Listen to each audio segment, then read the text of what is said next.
Welcome to Ask the Lynnwood Cop. I'm Teresa Whipple and Sergeant Langdon. We are going to discuss active shooter scenarios today. All right. And the reason for this is of course, this is happening more often and we're more aware of them. And Right. I think people feel vulnerable and they don't really believe there's anything they can do if they're caught up in something like that. Sure. So what kinds of tips would you have for folks? Right.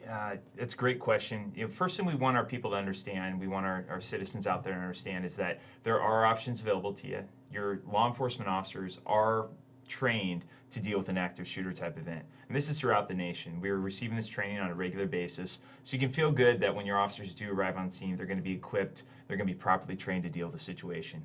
The issue comes up is we got that 5 or 6 minutes that we have to account for before law enforcement arrives on scene, where it really puts our citizens back in the driver's seat of controlling the outcome or mitigating as much as possible the circumstances of this event. It's a highly traumatic, highly destructive event. And so what we want to do is have our citizens understand the options available to them. And really, at this point, the basic options are you could run away from the area, you could hide or barricade in place, and or you could fight if all other options are removed from the table. The final option would be that potential fighting with the suspect. Okay, and when you say fight, you don't necessarily mean getting into a physical struggle per se. Right. Give us some examples of what that means. Sure, and fight, we try to use words that are just easy to understand, the run, hide, fight. But really understand, we're not asking you to get into a physical confrontation with this person that involves some sort of skill and or even physical contact. This could be something where you're shouting as you're placed in a position where you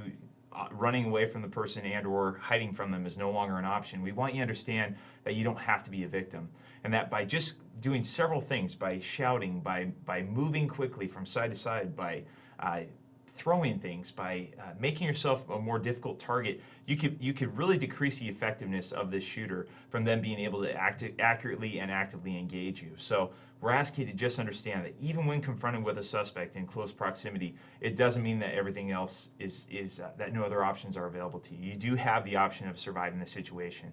And there's a video link that I believe you were going to post and have available.